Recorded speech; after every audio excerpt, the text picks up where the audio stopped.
We're pretending it's a podcast, but really it's just free therapy for me. Girl, stop apologizing. If I asked you like deep down in your heart and you had to guess, do you have ADHD? I have a lot of the symptoms of ADHD.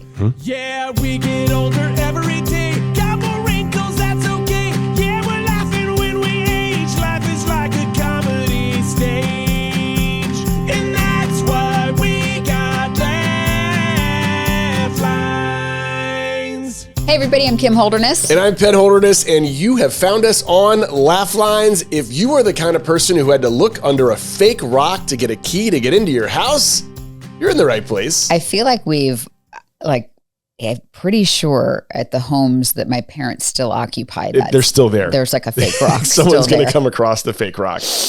Anyway, today our show is all about ADHD. We have some of the most creative tips and hacks for those getting through ADHD.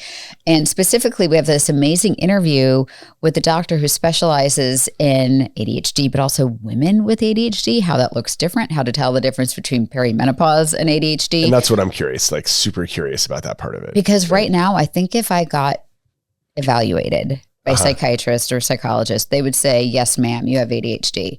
But really, if you go back into my childhood, I didn't have those symptoms. Right. This is just the hormones, man. Hormones are wild. I mean, it's been interesting going on this ride with you. I mean, there are days I just want to light things on fire. And then there are days I'm like really happy to sit there and snuggle. I really meant this as a compliment. Like I think your self-awareness is a asset. Yes. Could you imagine trying to say like, hey babe, you're stabbing, you're stabbing me. You're a little stabby. You're putting the ass in asset right now. It's been very cool. I think that you have a lot of friends and you've met a lot of people along the way, thanks in part to people we've met on this show who've explained perimenopause. And there are a lot of interlocking things. To your point, clinically speaking, they usually ask you if this was something that was present in childhood. Yeah. But it doesn't mean you don't need help. Right? It doesn't mean you might not need, I'm wondering if you need some of the, like sometimes people need medication to get through the day. Maybe you need something like that as someone with menopause. I'm very curious about this. Oh, I'm on plenty of medication. It's amazing. But it was interesting. We have these amazing hacks that we asked you to send in. We also found some really brilliant ones from the internet. And as somebody not diagnosed with ADHD, but has plenty of the symptoms, I found them all to be so helpful. Yeah. But first, I think because this is a laugh line, so we need to go to the laugh line first and play a voicemail from Sweet Molly. Hi, Molly. Laugh line. It's the part of the show where everyone will find laugh line. But you call us up and you tell us what's on your mind. Hi, my name is Molly. I'm 12 years old. I'm from Massachusetts. You guys have inspired me to write my own book on ADHD. I have ADHD. I got diagnosed when I was 7. I would love to be included in one of your podcasts. And I think that in one of your Gen Z things, you should translate the new meaning of preppy for the older generations. You guys have inspired me to write my own book, and so I'm just really hoping that I can be on the laugh line, and I have permission to be on the laugh line. Thank you. I was going to ask. We were going to ask for I was going to ask before we hit publish that we had permission from a parent, Molly. But how often do you hear a 12-year-old acknowledging consent? I love this. That was very grown up. First of all, Molly, you've written a book about ADHD. I would love to read it. Yes. And I mean, hate to segue like this, but Molly, we've also written another book about ADHD. And I hope I know you're 12, but this book is good for somebody like me, and I'm 49. So it's All You Can Be with ADHD. And it's available for pre-order now. Yes, this is what we call an advance copy. It came in the mail yesterday to our house. Yeah. Which was like talking about emotions. That was an emotional day for us, like seeing this, because most of the stuff that we do, you guys, you can't touch it. It's on a computer. So especially with all of these great illustrations and color, like it was wonderful seeing this. Is there a way we can get like Molly we'll get Molly an advanced reader copy. She also mentioned the word preppy. As the Gen Z translates. So we're going to something different. We're going to work on that at the end of the show. We're going to translate that for the older generation, which is us. Also, I mean, just a little family business. Our tour stops for the book tour have been announced. We're going to be in Santa Monica, New York City, Raleigh. I hope to add more. We usually do. We just kind of get started and see how it's going. But information about that is on our website, All You Can Be with ADHD, and we're doing school visits. Yep. So we're so excited. We are about to have on someone who I cannot wait to speak with, Dr. Amelia Kelley, who is the author of Powered by ADHD, Strategies and Exercises for Women to Harness Their Untapped Gifts, right? And I think, honestly, anytime you hear about tips and tricks, like they go across, right? It could be for a woman, could be for a man, could be for a child, could be for anybody. But before we talk to Dr. Kelley, one more tip and trick from the laugh line again, because Amy says she needs some help. Hi, this is Amy Collier from Virginia.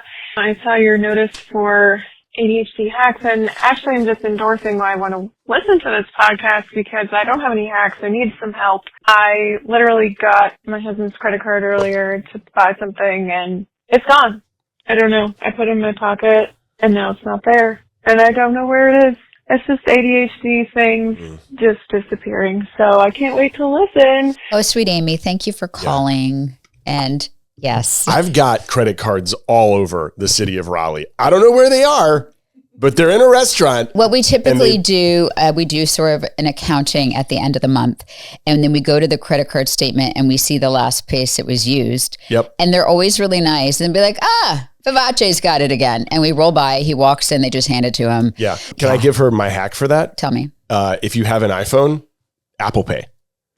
I just don't like when I get the chance because they have this table side service. That way your method of payment never leaves you, because the real issue isn't giving it to it and giving it to us back. They give it to us back in a little book. Right. And then as soon as they give it to us, we have to think about, okay, we have to do math now. Yes. We have to do complex math and add like a nice tip. And that elicits an emotion, Amy, like, you know what?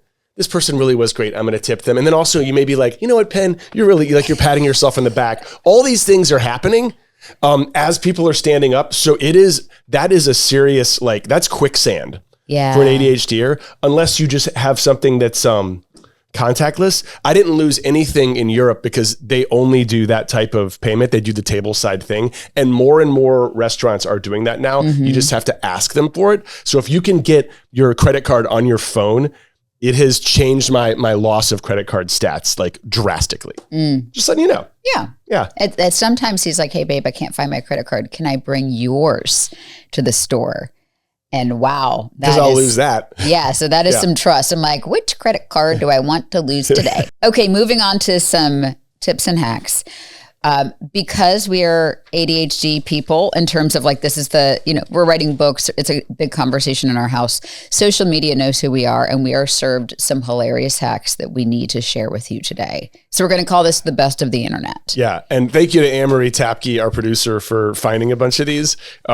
These are really funny. So these are just some creative ways. And I want to start by saying adults, kids, anybody, the best ADHD hack is something that's very personal to you. Right. So also we have this crazy creative brain, ADHDers, and you, babe. And me. And it allows us to come up with very unusual things that I celebrate. For example, this woman, she actually says that when she takes her medicine every morning so that she remembers that she took it, she screams like, I took my medicine at the top of her lungs. So when I read that, I did that this morning because I'm on some medicine for my brain. And the issue is if I there's one medication, it's a very low dose, but if I double it, my psychiatrist is like, this will make you sick. Because I'm very sensitive to the side effects of medication.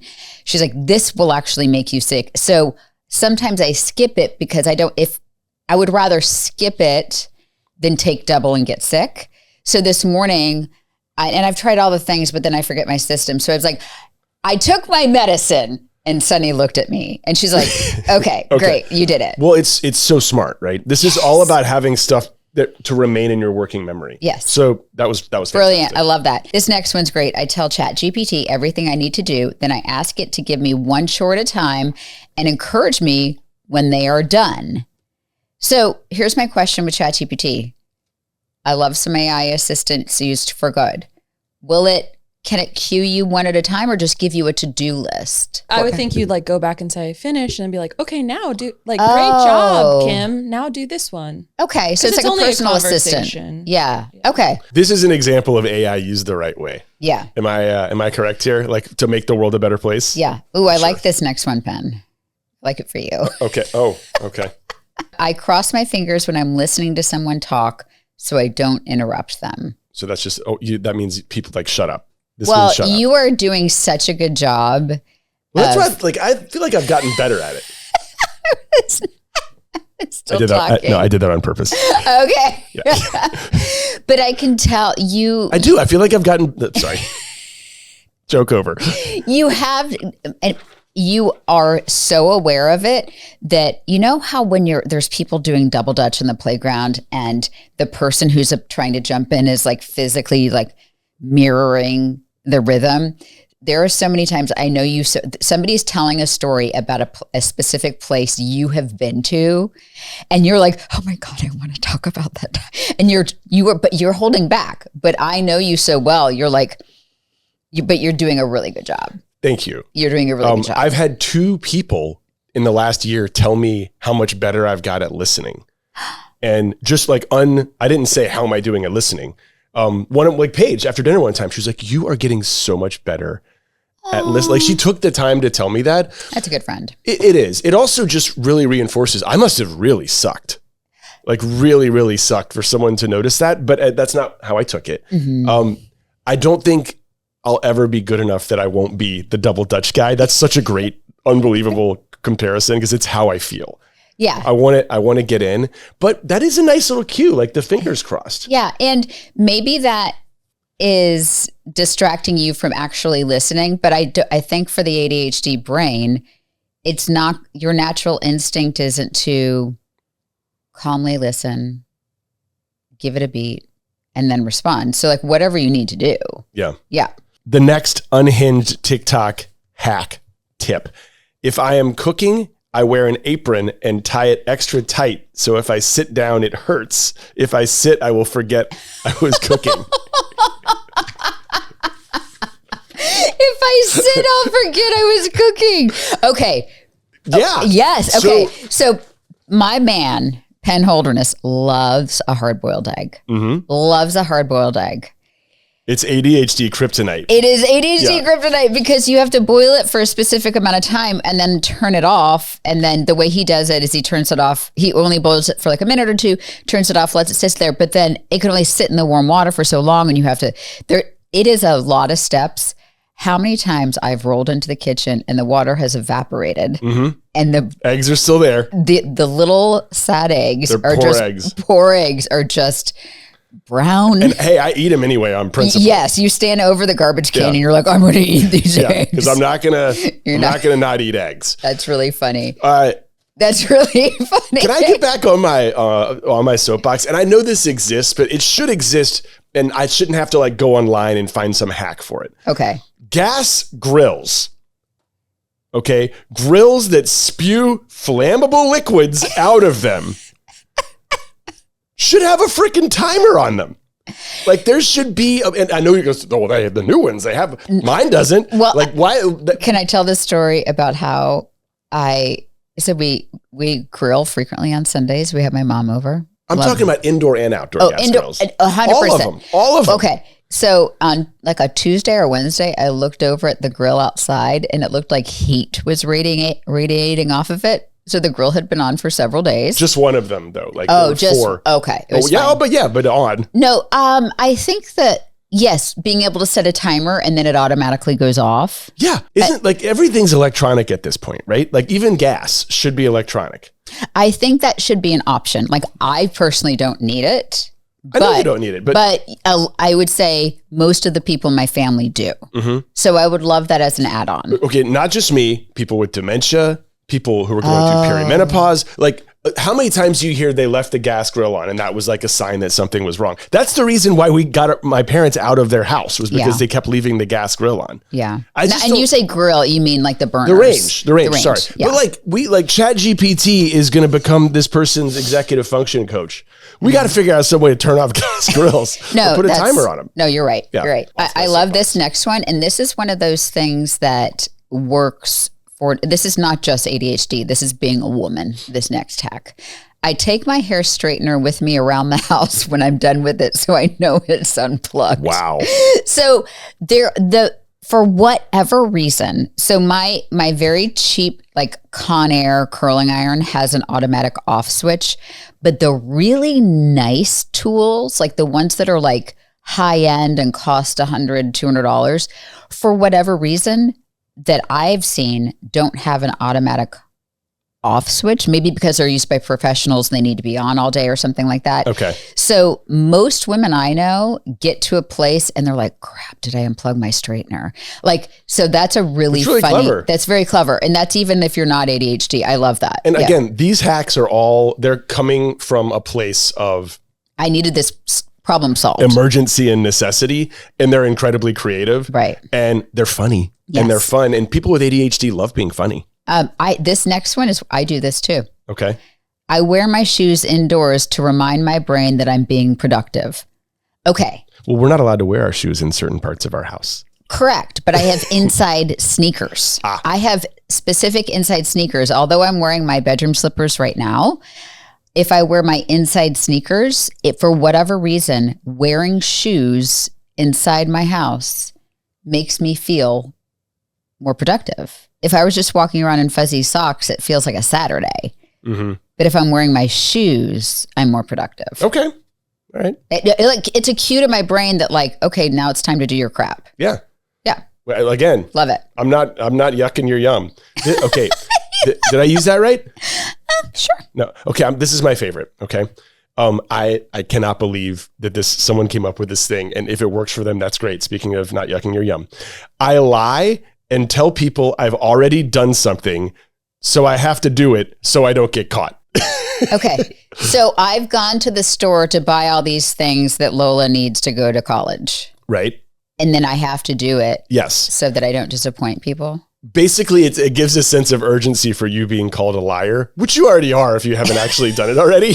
That's so funny. But again, Sam? I don't think that works for Kim because I don't think that you're motivated by... Definitely doesn't work for her. Yeah. Because I can see her face like, that wouldn't work. But like if you're motivated by guilt.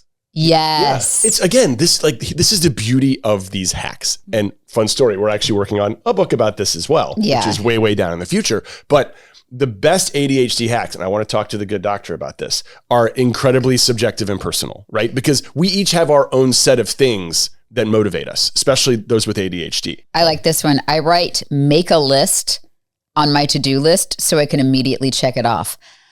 This is what I'm saying. It's like not just an ADHD thing. Mm-hmm. I love that little dopamine hit of crossing something off my to-do list. I will even rewrite a to-do list to make it look prettier.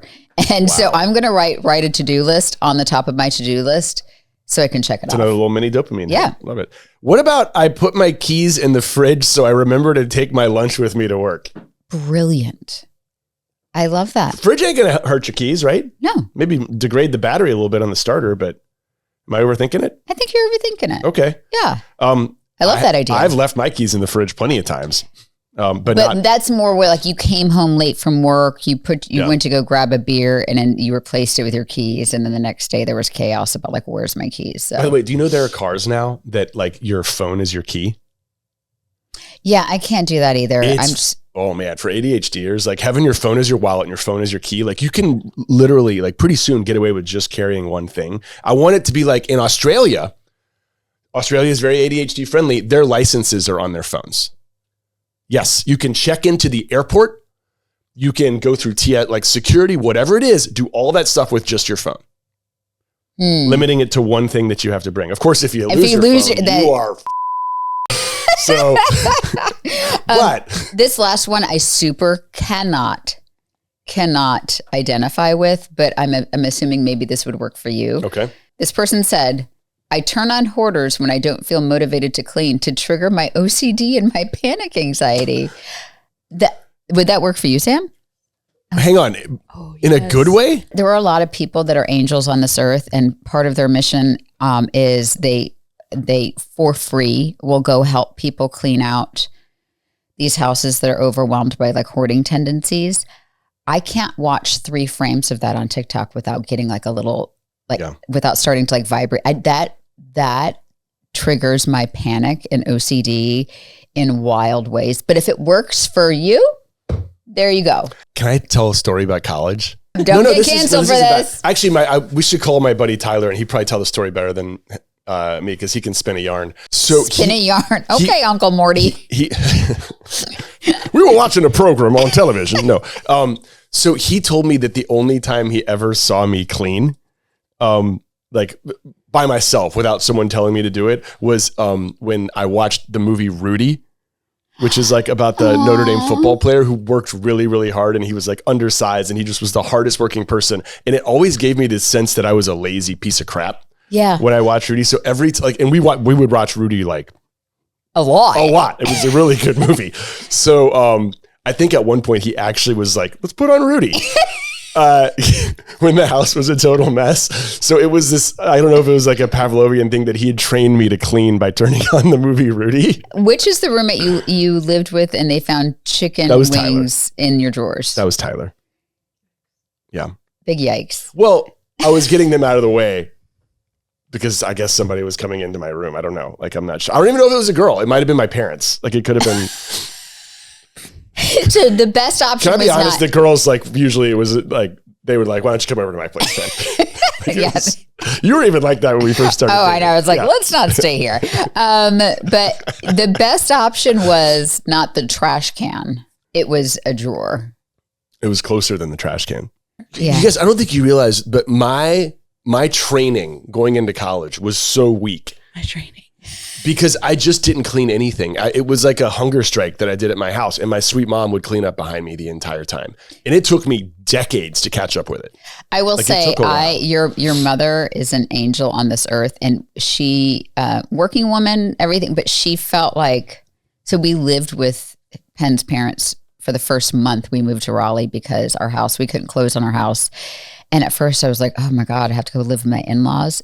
Let me tell you, I was sad. Like, I cried when we left. It was such a joy because your mother said to me, and I've probably told this story, she's like, it would just be such a gift if I could do your laundry. It would just make me feel like I was, helping and contributing. And I was like, if it's going to help you, please, Mary. Yeah. And your dad cooked breakfast every morning. So the way they showed love to you was by cooking and cleaning for you. They did. But it was a huge disservice when you went off to the real world. It was. And I want to make sure, like, I know it sounds like I was probably just like sitting on a couch with like a tub of ice cream and some chicken wings. But I was very busy. Working on your magic. Playing with my synthesizers. Playing with your synthesizers. Going to show, like, if you're going to make fun of show choir, now's the time to do it because I spent a lot of time doing that. But you are a very busy high school student. Yeah. Like, you were very busy. And it's a bummer that none of that actually helped my career. Oh, wait. Gotcha. Let's get to the good doctor. She's going to help us with all this. Okay, Dr. Amelia Kelley is a trauma-informed therapist, researcher, and author specializing in ADHD, especially in women and highly sensitive individuals. She is the author of Powered by ADHD, Strategies and Exercises for Women to Harness Their Untapped Gifts, a practical guide to embracing the strengths of an ADHD brain. Through her writing, clinical work, and national speaking engagements, Dr. Kelley empowers women to understand their neurodivergence, break free from shame, and thrive with authenticity. Welcome to the show, Dr. Amelia Kelley. Hey, thanks for having me. Man, we have a lot of questions. We've been very curious for the last several minutes before you came on. And a lot of the things that Kim and I were talking about were the divide between men and women with ADHD. They present themselves pretty differently. In your opinion, what are some of the biggest differences? So I think one of the first things to recognize is that with women especially, a lot of the symptoms are very internalized. And because they're internalized, they're not quite as easy for others outside, meaning we can think of even as far back as childhood. For people like teachers and parents and other caring adults, hopefully caring adults, to recognize the traits and get the kids at that time the help they need. So whereas girls and women also tend to experience, there's one of the symptoms, if you go through the checklist, the diagnostic manual, where it says racing thoughts. Ugh. It's standard, I thought. Well, that is incredibly present in the female presentation of ADHD. Wow. Okay. So I have heard, and we wrote a book about it, and we mentioned the internalizing your difficulties, right? Like that's why it's so underdiagnosed in women. Can you tell me what racing thoughts are? You nodded your head like you knew what it was. What does a racing thought feel like? This is the way I experience it, but I also, with my group, I run a group every other week with some local women, and it's kind of like what you've sometimes, Penn, I think, talked about, where you'll go into a room and you'll see something and you'll get an idea and then you'll go do the thing. And then suddenly you're like, oh, I need to water this. And then and you're kind of bouncing around and it pulls you in different directions. And then you forget what you were supposed to be doing in the first place.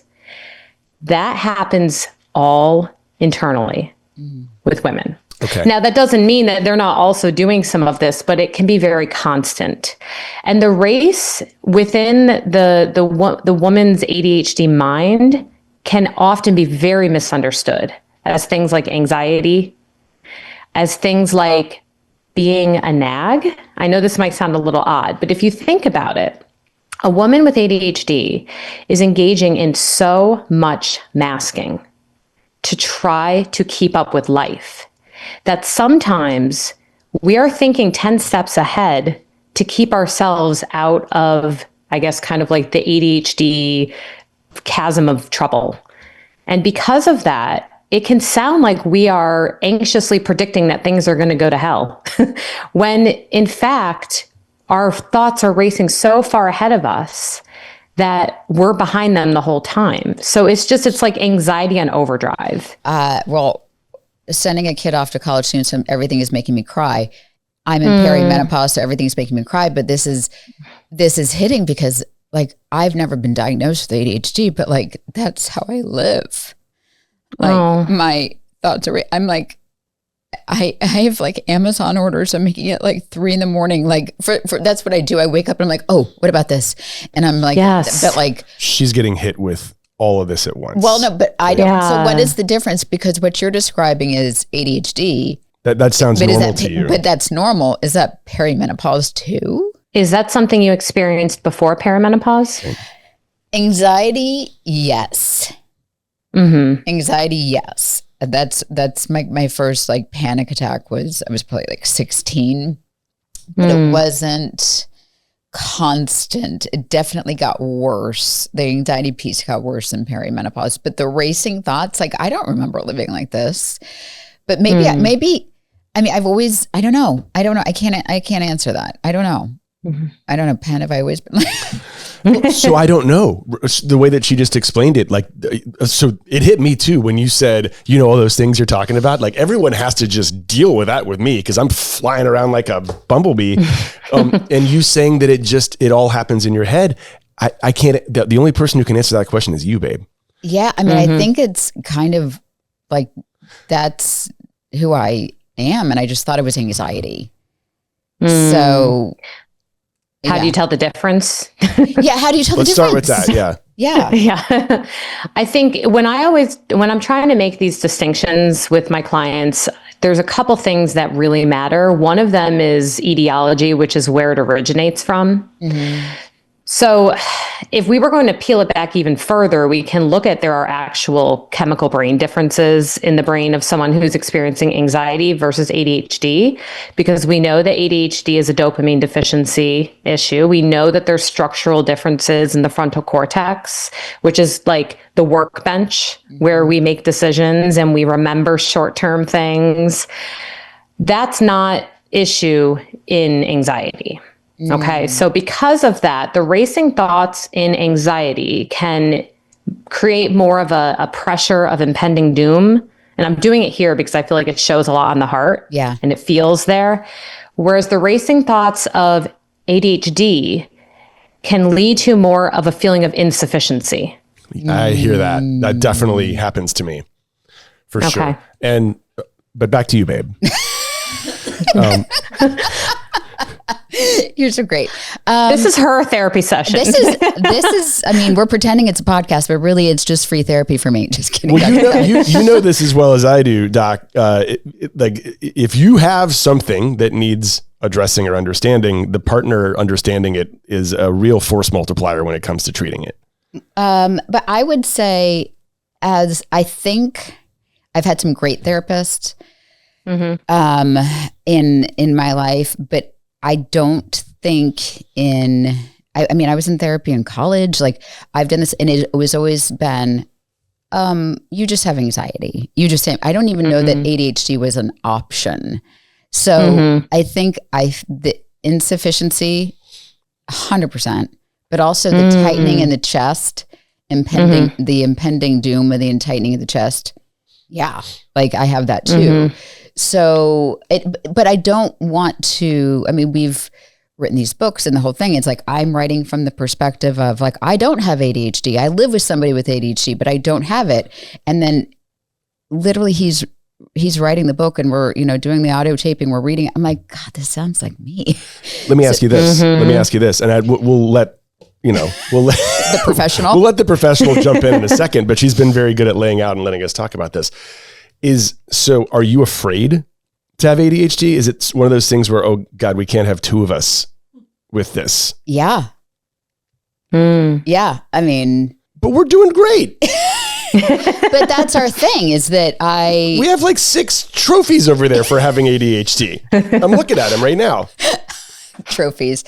Okay. Well, back to you, Dr. Kelley. No. But you are seeing, right, a lot of women coming in 30s, 40s, 50s who are being diagnosed just now in my boat. Like, why are we just now doing this work? I think your example of your past experience in therapy is actually a beautiful jumping off point for this. Not necessarily saying you have ADHD, but without doing an actual assessment, because I think historically, until we've started to understand the power and potential of this adaptive brain, and until we've started to understand, in my opinion, how many more people probably do have ADHD than we originally realized, is because women are exceptional, as I was using the term before, at masking, at trying to overfunction to compensate. Yeah. Whether it be culturally, whether it be because our brains are wired for empathy.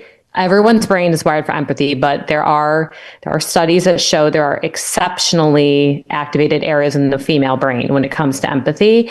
And if we can empathically know that us forgetting to get our child from school or that us forgetting to plan their birthday party. And do you see it a lot of this? I remember I have little kids of like a 5 and a 9-year-old. And I remember one day one of my kids saying something about their birthday coming up. And my daughter goes, well, yeah, when you guys plan our birthday. And then she looks at my son and goes, actually, when mommy plans our birthday. And she wasn't being a jerk. She was just, and he helps, but really the mental load has historically been on women. And boy, the mental load is real. Yeah. And it serves as the impetus for all of this, right? And it's to the point that, Dr. Kelley, so the mental load, we have these conversations. Penn is 10 out of 10. He wasn't always. You've been always very. I've always loved you, but like I haven't really figured out the best way to do it, right? Until recently. But it's to the point now where even if he asks me what time is it when he's just as close to the clock, I'm like, don't borrow my mental space to ask time, because that's pulling me from what I need. So like it is like the mental part. I'm just like, I can't handle one more thing, including telling you what time it is. Like, I can't tell you how much I relate to you, because I am married to someone who has very obvious ADHD traits, medicated, been knowledgeable about his ADHD for a very long time. And then you have me, who is highly sensitive, but I've always been an overfunctioner.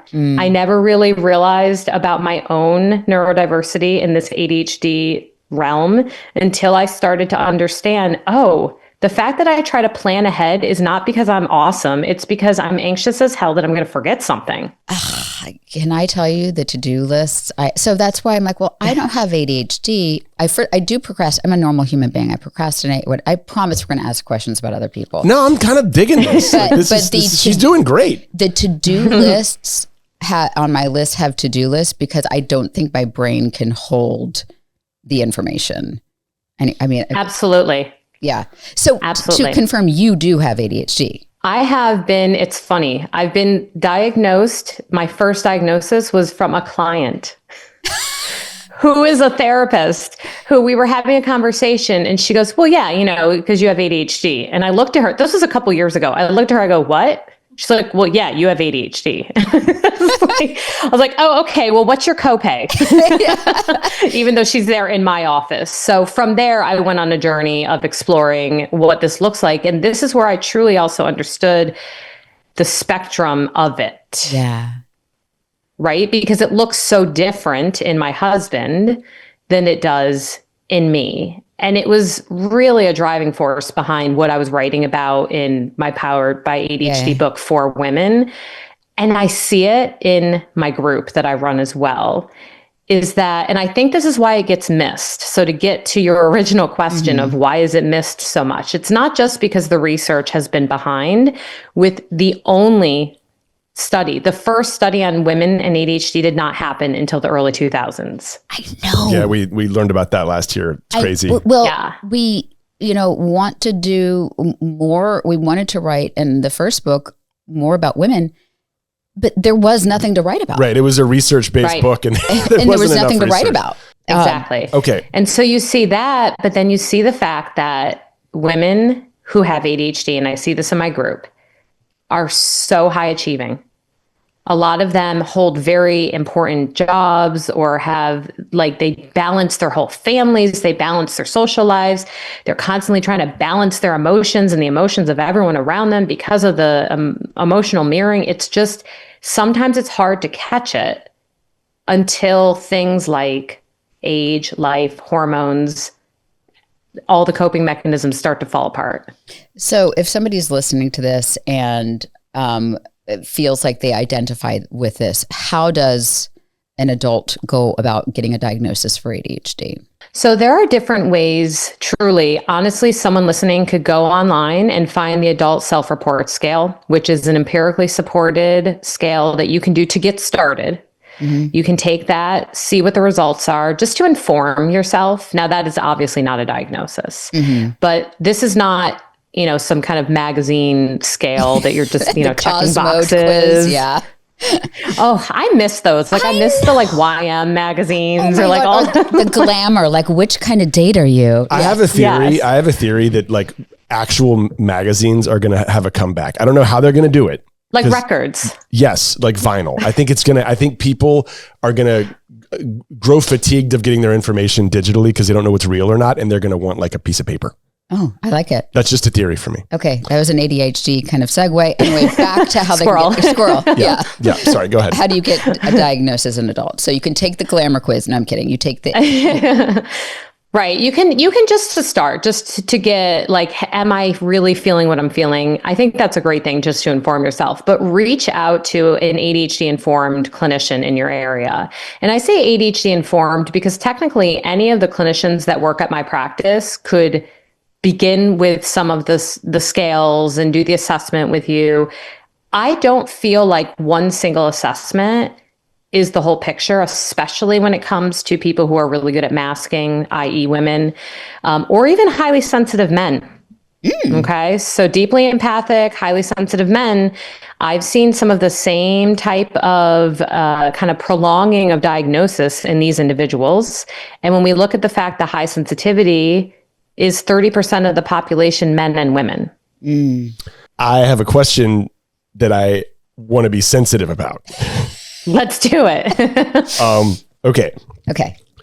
Because you're feeling stuff now, and I want you to continue to feel these things. And so let me know if this is making you feel uncomfortable. Okay. Thank you. So I want to talk about rejection sensitive dysphoria, which I didn't know enough about when I wrote my first book. I think I glanced over it, but wasn't aware that I actually suffered from it. And I think in its most severe cases, you have physical symptoms when rejection hits you. Right. And I've had that a large portion of my life. I've learned to just kind of push through it. Sometimes it also makes succeeding that much better because there's a sense of relief and a sense of euphoria, the opposite of whatever the dysphoria is. And I know that we're talking about all these symptoms, and then we talk about how they present in women. And I've got a wife here who I love, who if I know that she doesn't love it when I even name tough things that she's going through. Like when I talk about you, even that hurts. Mm-hmm. So the rejection sensitivity. Yeah. Dr. Kelley, can you give a quick official definition of rejection sensitivity dysphoria and then how it relates to ADHD? And then I will answer your question, Penn. Okay. Yes. Okay. Absolutely. Okay. So as you were saying, rejection sensitive dysphoria is the experience of complete overwhelm or discomfort with anything that even hints at dissatisfying others, failing others, doing the wrong thing. And this can get really tricky when it comes to ADHD because we're looking at nature nurture. Like, is it because of the emotion regulation issues in the ADHD brain, or is it because research shows that ADHD children receive up to 10,000 more redirections before the age of 12? Wow. When I read that, my mind was blown. That's hard. Right. So some of this is from experience. Like trauma almost. Trauma. It's right. ADHD trauma. Absolutely. So some of it is that. And then some of it is the neuropsychology of it. The fact that when I receive a critique, my brain needs to do a lot to hear the critique and regulate my nervous system so I can hear the critique. Same. And right. I just thought that was normal. I thought that, for example, the most unrelated example I could possibly provide to you, we were on this television show called The Amazing Race, right? And I remember it. Yes. If we came in second, I was pissed. I would start shaking, and I felt like it was my fault. I did this, and I mean, but I thought it was just because I was really, really competitive. But Penn is right on a smaller scale. If he gives me feedback about, hey, just stuff around the house, like something that might not be working, my instinct is to go like fists up and like, let's, but I have to literally in my brain. But I just thought that was, I like, don't normal people have that? I mean, nobody likes to hear that. I was referring more to when I was explaining, like, you've got a lot of stuff going on. Like I was listing. I don't like that. Okay. Yeah. So, but I'm like, isn't that normal? Like people, he'll say like, cause we just have a lot of, family stuff happening, all this stuff. And he wants to list it so I feel validated in my feelings, but I don't like to hear, it feels like shame that I can't handle it. Like, isn't that, but I thought that was normal. But again, this isn't supposed to be like, well, I'm going to get an appointment with Dr. Kelley after this. We don't have to make this personal. But I think if anybody is listening to this, like, I thought as women, I don't know, I just thought it was normal. Well, I mean, I would say when Penn, you were first explaining it, my first gut instinct was, oh, okay, it's overwhelm and having to recount everything. You're already mentally loaded. But then you kind of took a left turn, Kim, and said, but then it actually makes me feel criticized. And to me, that sounds a lot more connected to like deeper stuff, the rejection sensitivity. And the reason dysphoria is important is because when something is dysphoric, it's not true, right? It's altered and it's manipulated and expanded. We think of like body dysmorphia. Yes. Well, no, it's just like hearing, Let me do this really quickly. Okay. We're going to break down the fourth wall. You are now feeling guilty that this conversation has turned to you. This is incredibly relatable to anyone else who is listening. So I hope that you're comfortable continuing because you're going to help a lot of people by talking about this. I agree. I don't know a woman my age right now who doesn't feel overwhelmed. Like I think we do a lot of perimenopause content because I just blame everything on perimenopause. So I don't see what a path looks like to try to untangle the two at this point. Like what's ADHD and what's perimenopause? Like, I don't know how you can do that. On one hand, I think if you're looking at treatment, that's the only reason you need to know the difference because treatments can look different, right? HRT is different than Adderall or having a really great bulleted to-do list is probably good for both. Yes. But I think that's really the only distinct reason you have to know the difference. Yes. Beyond that, sometimes I try to encourage my clients, especially a lot of people come to me after they've done kind of more traditional approaches and they want something a little bit more holistic. And I'll say, I don't care about the laundry list of diagnoses you have. Like, if we do one, we will affect all. Okay. And I think taking the pressure off yourself to have to piece it apart so much can be really helpful, because good rest is helpful for perimenopause and good rest is absolutely necessary for ADHD. The only time I think it's really important beyond knowing what treatment is for historic referencing. So if you're trying to make sense of your past, past experiences, different things within your relationship, I find that can help as well. Just knowing the difference so you can gain insight into why we do what we do. But in the very moment, take the pressure off yourself. Yeah. No, you're so right. And that was such a relief to hear. Like, I don't really need to know. I just need to know how to get through like a Tuesday. Right. So it is also, there are so many high functioning ADHDers out there. This is a spectrum.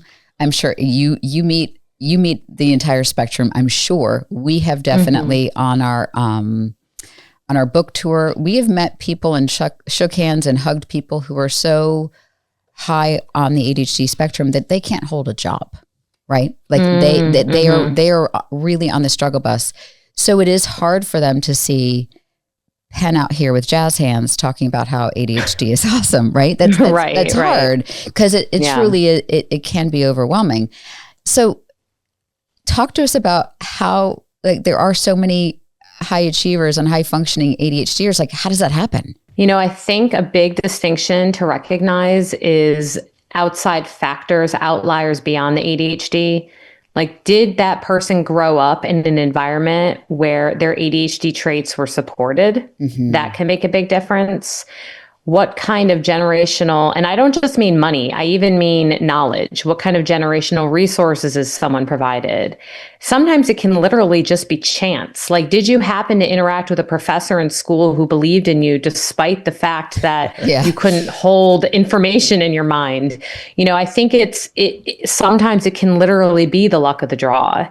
And I think that's why having books like yours and podcast episodes like this are so powerful, because sometimes it's one message that can help someone transition from, I'm just struggle bus here, like you were saying, or I'm going to step off the bus and see how I can like create a cool logo for it. And, like, all the things that an ADHD creative brain would do. And I'm so glad you said that, because I was hoping to get to this at some point. Sorry.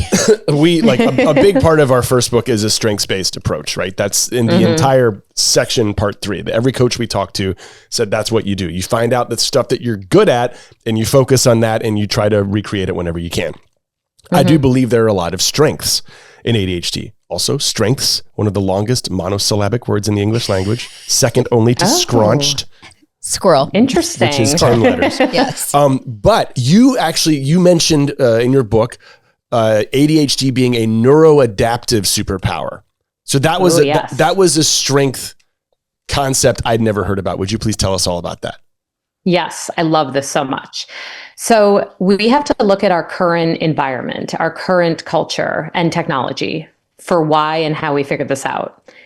In the current situation we are living in, I believe the reason that we see so much more ADHD is because these sedentary, more metaphoric, more production oriented in what Tom Hartman, I believe, references as the farmer world looks like, is less adaptive for the ADHD brain that is designed for constant scanning. That's what ADHDers are designed for. ADHDers during the Industrial Revolution were like killing it because they were up, they were moving, they were physical, they were mechanical. There are times in our history where the ADHD brain was what we needed. We can go all the way back to, a dusty old cave with a bunch of cave people in there. The ADHD brain, because if you look at the sleep patterns of ADHD, we are biphasic sleepers, meaning that we do best when, whether you can fit a whole nap in or you just have intentional rest, we do better when we sleep in 2 phases every day. Which is what I do with, but I just thought that was menopause. Anyway. So because of that, the reason is because our brains are more designed to be more alert later in the evening. Okay. Right? Which made sense and was necessary to survive when there were, animals coming to eat us. Mm-hmm. So if you look at it, we need the ADHD brain. Humanity has always needed it. It's just now we are in a society where it doesn't exactly fit. And thankfully, honestly, I think this was a good thing that came out of COVID was we're getting a little bit more flexible about non-traditional schedules and whatnot. But really, for a period of time, it was so overstructured. And also, you look at the idea of multitasking is new. And it's terrible. Yes. Yeah. You also talk about tricks, hacks, like ways to kind of make the most out of your ADHD. Should we give her some of our listeners and viewers who put in some of their hacks? Yeah, let's do that. Ooh, I'd love to hear them. Yeah, and also Dr. Kelley, you run this group for women. I would love, as we're reading these, if you think of any that your participants have been able to share, I'd love those too. Okay. Awesome. So Stacy replaces storage containers with clear ones because there's a lot more decorative than what I used to find. I used to like to hide everything, but then if you don't see it, it doesn't exist. So clear storage containers. So true. Very true. Love that. Yeah. Okay. Next one.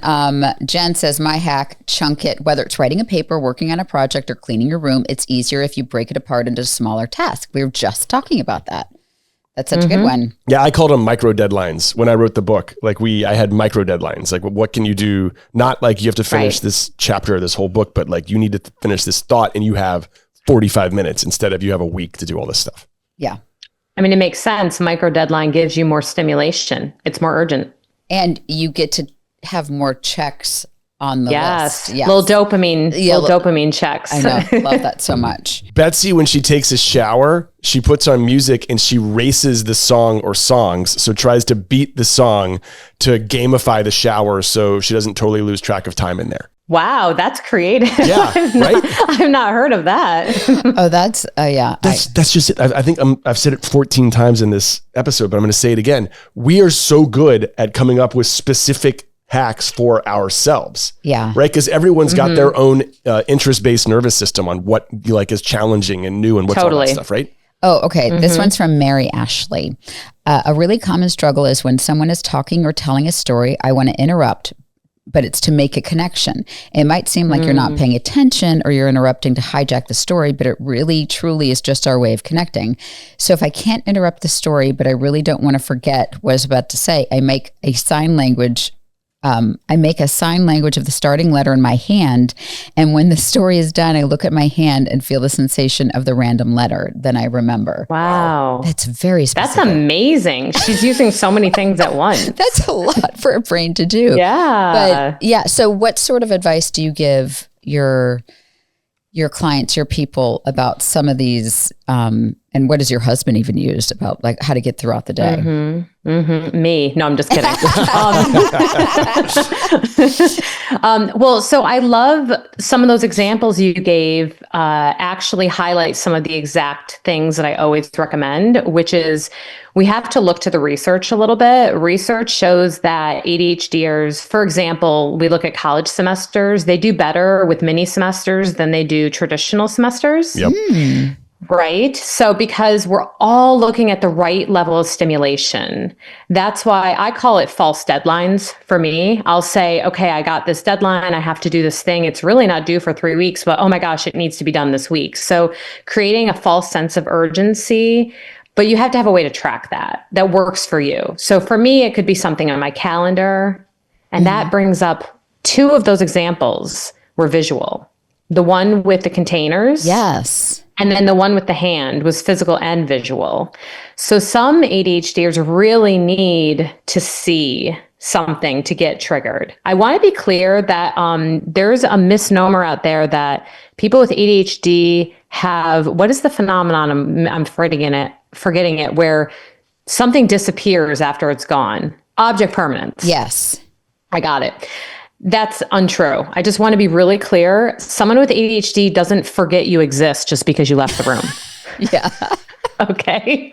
Let's get rid of this. It's a myth. However, behaviorally, it can look like that.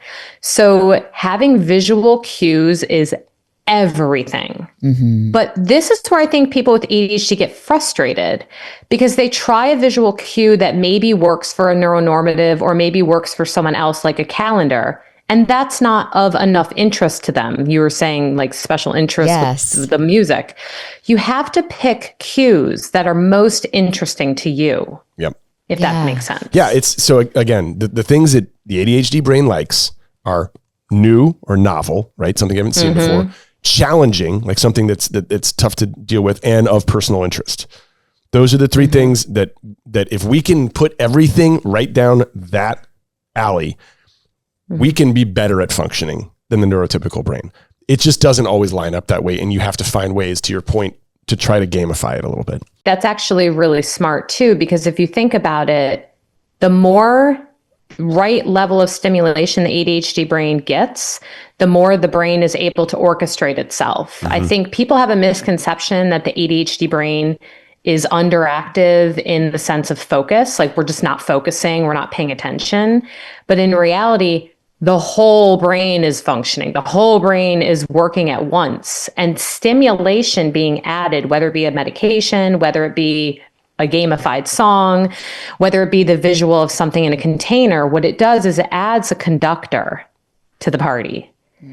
The conductor literally telling the orchestra, okay, you play now, you play now. It helps the brain work in a more syncopated, organized way. So doing these things that add stimulation actually calm your nervous system, which sounds very contradictory, but it's what science points to. Yeah, our conductors usually suck. So that's great to in any way you can find a good conductor. That is the best explanation I've heard, because when talking about medication and there's some that are stimulants, I'm like, these people need more energy. So, but that explains it why perfectly. Okay. This took a wild left turn, but I appreciate you so much.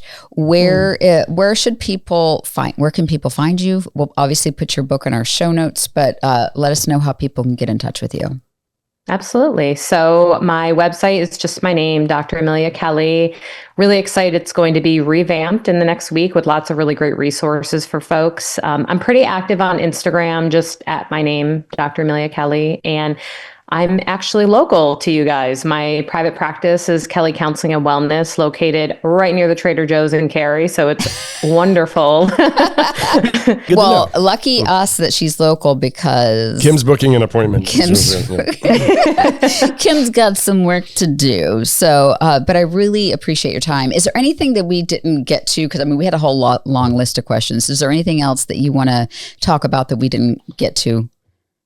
I think there's just one other thing that I want to make sure we touch on to make everything we talked about work better. Great. And I had mentioned the word masking.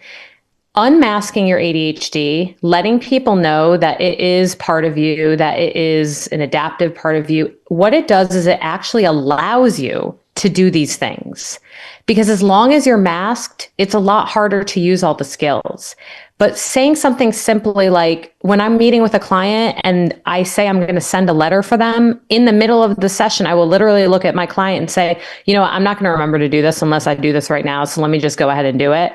That's unmasking. And if we don't do that, we can't be our best selves. And amen. And unmasking is a very vulnerable thing to do. Absolutely. Showing your true self like that. So takes courage. Okay. So I have all of Dr. Kelley's information. We'll be calling soon. But thank you. This has been great. Thank you. Awesome. It was so nice meeting you guys. Thank you for having me. Okay. Sorry, guys. Making that a personal counseling appointment. Okay. For Kim. Girl, stop apologizing. Why? Why are you apologizing for this? I mean, yes, I love this podcast. You and I do get to chit chat and have deep conversations, but really, I would hope that people listening were able to learn something but I don't know if it's possible to learn something if I make it all about me. But my hope is that maybe if somebody else has the same questions, I don't know that we got answers necessarily, but that they're better equipped to ask the question. You doing this is helping other people realize this. I don't want you to minimize what just happened. Like, it might be important. Like, it's Kim, you might discover some more things about yourself as a result of this. It sounds like you did. And don't trivialize it. I'm feeling so many things lately. It's just so hard to feel everything. Yeah, I know. Okay. It's just, it feels overwhelming. I know. You don't have to do it right now. I don't want to overwhelm you, but I also don't want you to forget this conversation and say, you know what, let's just move on. There's too much going on. Because there was some really valuable stuff in there. No, she's great. She's great. I honestly, like, I can't diagnose you. There were some things that obviously hit close to home for you. And I think it's going to come down to unwinding what your childhood was like, which is a deep dive, because that's the way that they diagnose is, okay, these things that you thought you didn't have, you were actually masking because of this. And that is such a relatable thing for any woman who gets diagnosed with this, because they're doing the exact same thing. They go back and look and they say, oh, this didn't happen to me in childhood. And then they ask these questions and, oh, hang on a second. And I think I probably have a very different case than most people in the country, is that we have a New York Times best-selling book that says I do not have ADHD. And I have taken the role of the person who does not have it. And we've done 1,000 interviews saying I do not have it. So for me to be like, whoopsie, psych, it just feels like I feel embarrassed not to have ADHD. ADHD is great. I love it. It's awesome. But I would feel embarrassed to then say, oh, actually, I do have it. After saying, no, I don't. Okay. Everything that you just said is valid. But you saying, wait, I have it, is not a whoopsie. It is a sign of the times. It is an affirmation of everything that we just talked about in the last hour, that this hides in plain sight in women. I think it would be like, I think what she said that was the most important thing to me is how important it was for me when it was unmasked, when I realized that this was what I had. I'm not saying you have it. I'm not a doctor. I'm not going to diagnose you here, but you publicly saying, oh wait, I also have ADHD, does nothing to this particular messaging that we have. It actually confirms it. I'd also just like you to be, I want you to get better or feel be the best version of yourself. And isn't that like knowing what you are? Let me ask you this, like what you just learned, what you just heard. If I asked you like deep down in your heart and you had to guess, do you have ADHD? I have a lot of the symptoms of ADHD. Mm-hmm. So if you had a lot of symptoms of cancer. Oh my God. You're going to go get tested for it though. That's what I'm saying with the people around you. If I have like a tiny sniffle, you are bringing a COVID test home to me. Sure. True or false? True. Yeah. I think like one time I jumped in a warm lake, and you were worried for like 3 weeks that I had flesh because you saw something on TikTok about brain eating amoebas. I'm still here. But like, let's give you the same self-care that you give to the family around you, and in no way should you ever feel embarrassed or like don't screw the company or whatever the book is or anything else like this. You realize if you get diagnosed with ADHD, you get the welcome to the club treatment, right? Like it is a cool brain that once you realize what it is, you're going to get even more out of your life than you did before. And I 100% believe that. It's just a lot. Okay. Well, I'll stop. No, honestly, if you're going to get diagnosed with ADHD, you should do it in the Holderness house, because it is, when our son got diagnosed, it was daunting to hear in the car, like sitting in the, doctor's office and the car ride home. But then it was like streamers and balloons and yeah. So this is a good house to have it. Anywho, it is making me sweat to have it all about me right now. Can we go back to the laugh line? Don't we have can we change the subject to somebody else? Isn't there somebody, Sam, who are we hearing from? Yeah. Sam. Let's go to anyone else talking. Go. We did get a lot more voicemails of some tips, so I think we should head back to the laugh line. Yes. Let's do it. So the thing that we do for ADHD, because my daughter and I both have ADHD, is we use Alexa routines for everything, from telling her to brush her teeth to when she's supposed to get dressed to when she's supposed to put her shoes on. And then it plays a different song every day that we have scheduled. And so she knows when she hears that song that's like just about time to like walk out the door, and then Alexa goes, okay, it's time to leave. But yeah, that's how we get through our mornings every single day. Idea. I know what you're doing. This is Kim's favorite activity. It's when I tell Penn to write a song is my favorite activity. But you want me to write one for each thing, right? Well, how That's fun. what's happening. I'm just thinking for our son, I would have to figure out how to use Alexa, but is there a way we could load sounds on, like songs onto, so that people could play them on Alexa? Yeah, that's their. And so he could sing "Wake Up." He could sing "Brush Your Teeth." He could sing "Put on Your Shoes," and not long, like 10 seconds. Do you think our son's going to want to hear my voice? No. Laura calling from Spain. What? The Laugh Lines is international, guys. Oh my gosh. We are international. Hi, Laura. Hello, this is Laura from Barcelona, of all Barcelona. places, Barcelona, Spain. So things that I have figured out help me whenever I'm procrastinating, especially tasks that are paperwork, super boring paperwork. I raise myself to a song. So I put a song and I promise myself I am going to be sitting in front of the computer by the time the song finishes. And raising myself, I get to start. Then I put the visual timing so I can see that. And I usually, once you are in the task for more than 5 minutes, you kind of are in the groove and you want to finish it. I'm hearing a lot of music. And so she's saying racing. It's so funny because we talked about racing thoughts. This is a different, like, positive type of racing, yes. I think, in a lot of situations, because if you have ADHD, like, beating the clock is really cool. It's a competition. Yeah. Oh, I love that. Yeah, I really love that too. And thank you for calling us from Spain. Barcelona is so Barcelona. beautiful. I've never been. I want to go. It's beautiful. It's a spectacular city. I'm going to go. Okay. And we have a call from Japan. Is it a call or just a nice little note? It's a nice little note. From Sachiko Nakagomi. I'm a university English teacher in Tokyo, and I've introduced your YouTube channel to most of the 300 students I teach every semester. We have a blast watching your parody videos in class. Oh, yay. Well, hello, class. Yes. And then I don't have the next page. Okay. You've educated a whole generation of Japanese students. Oh, wow. Aw, hello. My hack is to color code everything. I teach at 3 universities, and I put color stickers on all the file folders, textbooks, etc., so I know which university things are for. I love a color code, you guys. I love a color code. Do you know how many times we've been to book signings and there's teenagers who show up? And I don't know why it's mostly the teenagers at this point. I haven't seen it from an adult or from like a younger kid who wants us to sign their book, and they have these tabs that are different colors.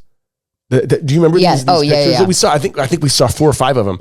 And I asked about them. They're like, well, so this is something funny. This is something. They all meant something. Yeah. Like this is for chores, and this is for when I need to pick me up, when I need someone to tell me everything's going to be okay. And there were 3 colors. Nuts. Okay, so this is the last one before we say goodbye, and this is from Tim. I love this.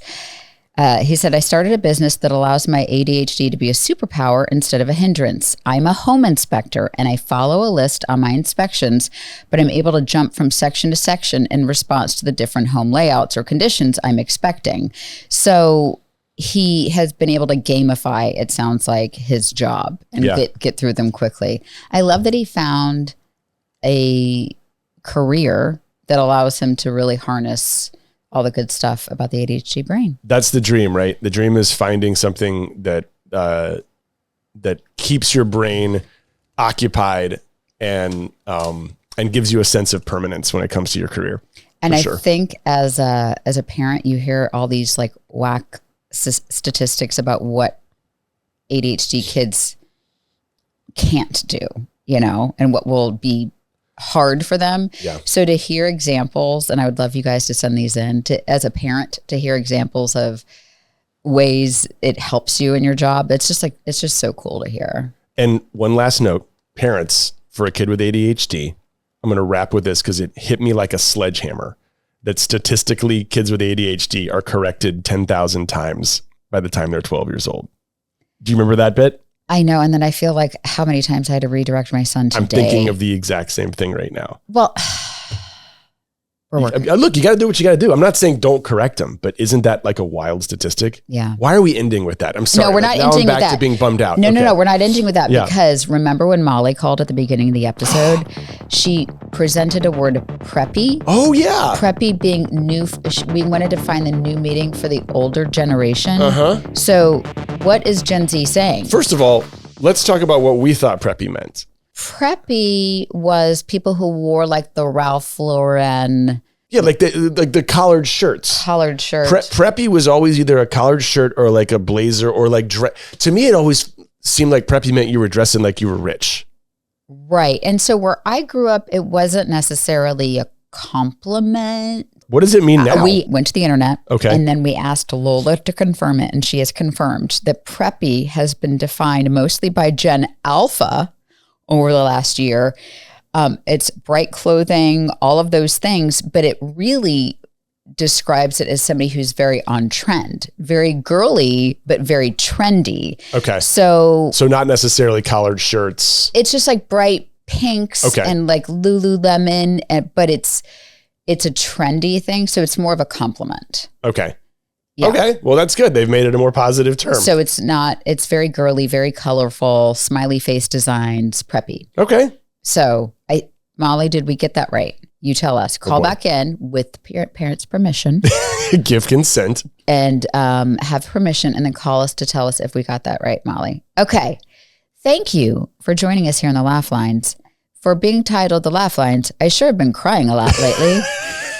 I'm laughing at you crying. I'm sorry. Okay, you have to do the credits. Okay. Laugh Lines is written and produced by Kim Holderness, Penn Holderness, and Anne-Marie Tapke with original music by Penn Holderness.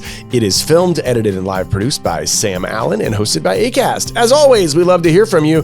And as you heard from this show, if you write to us or call us, we're going to put you on the show. So please write to us at podcast@theholdernessfamily.com or leave a voicemail at 323-364-3929. And we will talk to you soon on the Laugh Line. Bye.